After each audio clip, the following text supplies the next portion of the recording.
Hello everyone. We talk about a controversial strengthening of political power in the SGRI, insurgencies in Sweden, and unstable Indonesian politics in the second episode of the NationStates Commonwealth of Liberty Weekly News Report. Before we get started, I would just like to remind you all to like the video and subscribe to make sure the news you receive is as up to date as possible. Now, let's get right into the news for this week. At the start of the week, the SGRI, whom I discussed in the last video, issued the National Presidential Order No. 1. Basically, Russian Tsar Vladimir Putin issued it, which in summary prohibited anyone from opposing the current government. This move received extreme backlash from Western nations, many of whom issued travel bans to protect their citizens. Also at the very start of this week, Indonesian Prime Minister Ernst Janssen met with French President Emmanuel Macron to discuss bilateral relations. The meeting was greatly successful, however, Janssen resigned afterwards following criticism from right-wing nationalists for conceding too much to the French. Next, a metro train in Moscow was bombed, resulting in 80 people sadly passing away with 145 injured.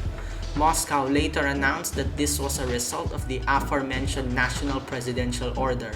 Although they now regard the SGRI as an opponent, many Western nations offered their condolences.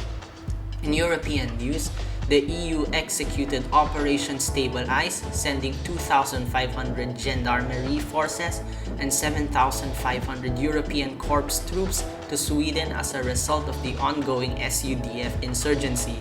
The Swedish government announced that the SUDF had gained ground towards the north but is expected to fall back upon the arrival of the EU reinforcements.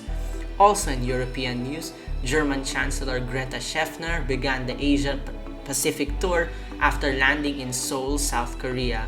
Her tour will visit Korea, Bangladesh, then Indonesia. Schäffner's speech, "I Want to Be That Nation," received great applause and admiration. Chancellor Schäffner will be visiting Bangladesh next. In the last major event of the week, Puan Maharani, former Deputy Minister of Foreign Affairs, was elected Prime Minister of Indonesia following Ernst Janssen's resignation. She is the first ever woman to hold that position and will remain Prime Minister until 2028. And that about wraps up everything we have for this week. I'm sure next week will be jam-packed with major events and drama, so make sure to subscribe and turn on notifications to know when the next weekly news report comes out. Remember to like the video if you thought it was great, and as always, this has been Skynautics signing off.